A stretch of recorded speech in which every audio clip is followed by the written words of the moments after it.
السلام علیکم۔ ویڈیو کی طرف جانے سے پہلے میری آپ سے گزارش ہے کہ آپ اس چینل کو ضرور سبسکرائب کریں تاکہ ہر نئی آنے والی ویڈیو آپ تک پہنچ سکے۔ جولیان مینٹل امریکہ کا 5 اسٹار وکیل تھا۔ وہ ہارورڈ یونیورسٹی سے فارغ التحصیل تھا۔ نیو یارک میں ایک بڑی لا فرم کا مالک تھا۔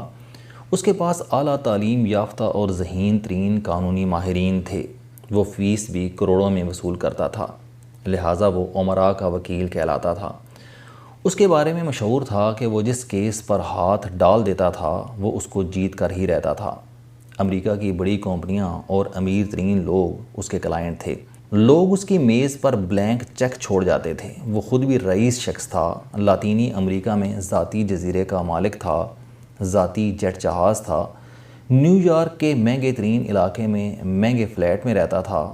اس کے پاس سرخ رنگ کی ایک ایسی فراری کار بھی تھی جو کمپنی نے دنیا کے صرف چند لوگوں کے لیے بنائی تھی، اور وہ روزانہ نیو یارک کے مہنگے ترین ریسٹوران میں کھانا کھاتا تھا اور مہنگے ترین شراب خانوں میں بیٹھتا تھا۔ یہ اس کی زندگی کا ایک پہلو تھا۔ دوسرا پہلو یکسر مختلف تھا۔ وہ اپنے پیشے کو اپنی ذات سے زیادہ اہمیت دیتا تھا۔ وہ 20 گھنٹے مصروف رہتا تھا۔ مقدموں کی فائلیں پڑھتے پڑھتے میز پر ہی سو جاتا تھا۔ بیوی طلاق لے چکی تھی، بچے تھے نہیں، دوست اس نے بنائے نہیں تھے، اور عزیز رشتہ دار اور کلاس فیلوز اس کے رویے کی وجہ سے برسوں پہلے اسے چھوڑ گئے تھے۔ چنانچہ وہ شدید تنہائی کا شکار تھا۔ وہ اس تنہائی کو شراب، عورتوں اور کام سے پر کرنے کی کوشش کرتا تھا۔ اس کوشش نے اسے وقت سے پہلے بوڑھا کر دیا۔ اس کے بال سفید ہو گئے، گردن کی جلد لٹک گئی، چہرہ سوج گیا، سانس پھولنے لگی اور معدے میں السر نکل آیا۔ وہ پانی اور ڈبل روٹی کے سوا کچھ نہیں کھا سکتا تھا۔ وہ 52 سال کی عمر میں 70 سال کا بوڑھا دکھائی دیتا تھا۔ مصروفیت اور تنہائی جب ایک جگہ جمع ہو جاتی ہے تو یہ انسان کو ڈھیر کر دیتی ہے۔ جولیان کے ساتھ بھی یہی ہوا۔ وہ ایک دن عدالت میں دلائل دے رہا تھا، اچانک اس کے سینے میں درد اٹھا۔ اس نے دل پر ہاتھ رکھا اور جج کے سامنے فرش پر گر گیا۔ جولیان کو خوفناک ہارٹ اٹیک ہوا۔ اسے ہسپتال پہنچا دیا گیا۔ وہ 1 ماہ ICU میں رہا۔ اس 1 مہینے نے جولیان کو اندر سے تبدیل کر دیا۔ اس نے ہسپتال میں پڑے پڑے اپنی لا فرم ساتھیوں کو گفٹ کر دی، اپنا گھر، اپنا جزیرہ اور اپنا جیٹ طیارہ بھی بیچ دیا، اور اپنی عزیز ترین فراری بھی اونے پونے فروخت کر دی۔ وہ ہسپتال سے ڈسچارج ہونے کے بعد شہر سے غائب ہو گیا۔ وہ کہاں گیا؟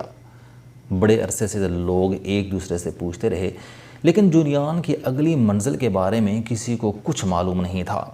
لوگ اسے آہستہ آہستہ بھول گئے۔ اس واقعے کے 3 سال بعد جولیان اچانک نیو یارک واپس آ گیا۔ لوگ اسے دیکھ کر حیران رہ گئے، کیونکہ بوڑھا، بیمار، چڑچڑا اور تھکا ہوا جولیان اب شکل سے 30 سال کا جوان لگتا تھا۔ اس کا چہرہ سرخ، آنکھیں روشن، بال سنہری، کمر تیز، چھاتی باڈی بلڈرز کی طرح ابری ہوئی، بازو موٹے اور سخت، اور ٹانگیں گھوڑے کی طرح مضبوط اور پتلی تھیں۔ وہ 10 کلومیٹر دوڑ بھی لگا سکتا تھا اور ہزار سیڑھیاں بھی چڑھ جاتا تھا۔ نیا جولیان پرانے جولیان سے بالکل مختلف تھا۔ یہ پرسکون بھی تھا، صحت مند بھی تھا اور توانائی سے بھرپور بھی تھا۔ لوگوں نے اس سے اس کایا کلپ کا فارمولہ پوچھا۔ جولیان نے بتایا کہ میں جب ہسپتال میں داخل ہوا تھا تو مجھے اپنی زندگی کے تجزیے کا موقع ملا۔ میں نے اس وقت اپنے آپ سے پوچھا، جولیان، کیا یہ زندگی ہے؟ کیا صرف کام کرنا، پیسہ کمانا اور تعیشات جمع کرنا زندگی ہے؟ اور کیا زندگی کا دوسرا نام اندھی مصروفیت، تنہائی اور بیماری ہے؟ میرے اندر سے آواز آئی، نہیں، زندگی اور زندگی کا مقصد سراسر مختلف ہے۔ مجھے جوانی میں کسی نے بتایا تھا کہ ہندوستان میں بے شمار جوگی رہتے ہیں، ان کے پاس پرسکون اور مطمئن زندگی کے نسخے ہیں۔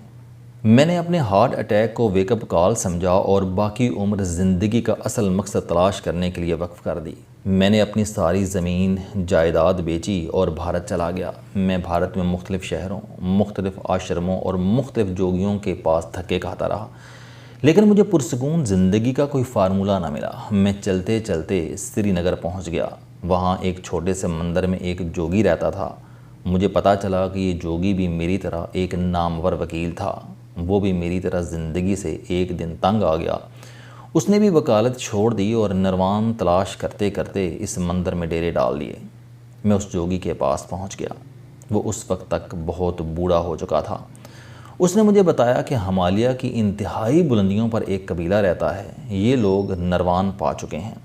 ان کے پاس ایسے نسخے ہیں جن کے ذریعے یہ انسان کو اندر اور باہر دونوں سائیڈ سے بدل دیتے ہیں۔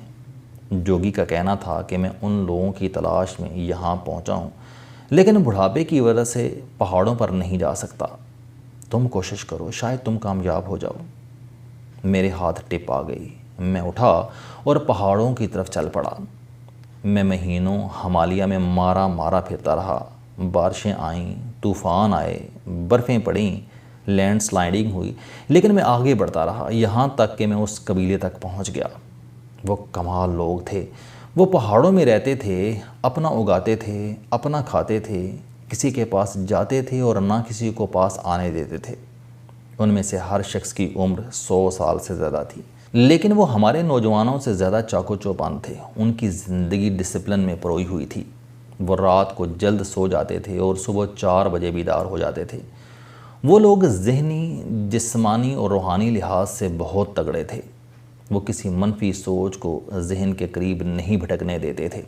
اگر کبھی کسی کے ذہن میں کوئی منفی سوچ آ جاتی تھی تو وہ فوراً برف کے یخ تالاب میں چھلانگ لگا دیتا اور اس وقت تک پانی میں رہتا جب تک اس کا جسم نیلا نہیں پڑ جاتا تھا۔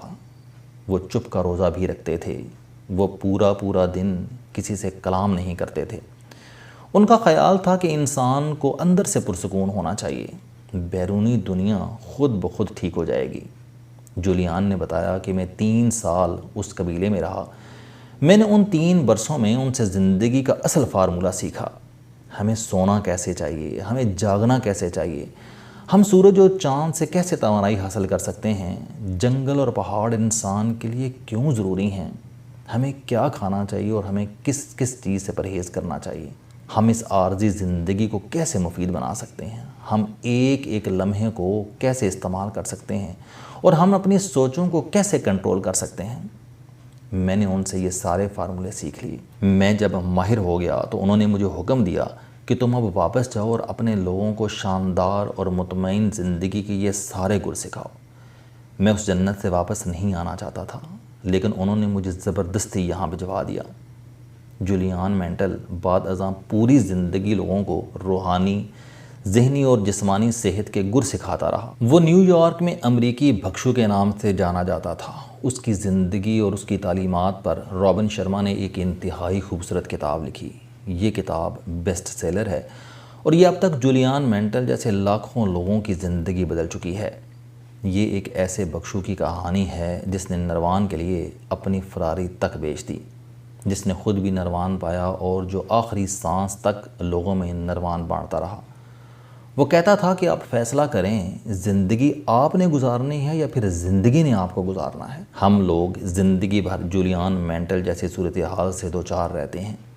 ہم زندگی کے کسی ایک ٹریک پر سرپٹ بھاگتے ہیں اور اس چھوٹے سے ٹریک کو مکمل زندگی سمجھ بیٹھتے ہیں۔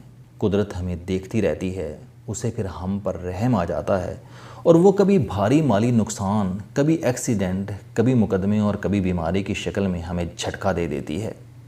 قدرت سے اس جھٹکے کے ذریعے ہمیں زندگی کے چھوٹے سے معمولی سے ٹریک سے نکال کر زندگی کے اصل بحر بے کران سے متعارف کرانا چاہتی ہے، لیکن ہم میں سے زیادہ تر لوگ اس جھٹکے کو مصیبت یا امتحان سمجھ کر اپنا علاج کراتے ہیں، معاملات سیٹل کرتے ہیں اور دوبارہ پرانے کنویں میں چھلانگ لگا دیتے ہیں۔ قدرت کچھ عرصہ بعد ایک اور جھٹکا دیتی ہے۔ یہ دوسری ویک اپ کال ہوتی ہے۔ انسان اگر اس کال پر بھی آنکھ نہ کھولے تو پھر قدرت مایوس ہو جاتی ہے۔ وہ شخص زندگی کی بساط سے فارغ ہوتا ہے اور اللہ تعالیٰ اس کی جگہ کسی دوسرے شخص کو بٹھا دیتا ہے۔ آپ دنیا میں فلاح و بہبود کرنے والے تمام لوگوں کا پروفائل نکال کر دیکھ لیجئے، آپ کو ان کی زندگی میں جولیان مینٹل جیسے ایسے حادثے ملیں گے جنہوں نے ان کا زاویہ نظر، ان کی زندگی کا سارا دھارا بدل دیا۔ وہ چھوٹے کنویں سے نکل کر زندگی کے بحر بے کران سے جا ملے۔ قدرت یہ کرم صرف لوگوں پر نہیں کرتی، یہ قوموں کو جگانے کے لیے بھی ایسے ہی جھٹکے دیتی ہے۔ یہ قوموں پر بیماریاں، آتش فشاں، سیلاب، سونامی اور زلزلے بھیج کر انہیں بتاتی رہتی ہے کہ تم اگر اپنی نسلوں کو محفوظ دیکھنا چاہتے ہو تو تم اپنے سسٹم بہتر بنا لو۔ دنیا کی جو قومیں قدرت کے جھٹکوں میں چھپا یہ پیغام سمجھ جاتی ہیں وہ بچ جاتی ہیں، اور جو نہیں سمجھتی وہ کھنڈر بن جاتی ہیں۔ السلام علیکم، آپ سٹوڈنٹ ہیں، کوئی جاب کرتے ہیں، کاروبار کرتے ہیں، یا پھر آپ گھریلو زندگی گزار رہے ہیں۔ اگر آپ اپنی زندگی کو بدلنا چاہتے ہیں تو اس چینل علم دوستی پر آپ زندگی میں کامیابی کے لیے جاوید چوہری صاحب کے موٹیویشنل، سوشل، سیلف ڈسکوری سے ریلیٹڈ اور صحت سے متعلق بے شمار کالم سن سکتے ہیں۔ میرا دعویٰ ہے کہ یہ چینل آپ کی زندگی بدل دے گا۔ اس چینل کا مقصد اچھی باتیں معاشرے میں پھیلانا ہے، اور اچھی بات کو دوسروں تک پہنچانا صدقہ جاریہ ہے۔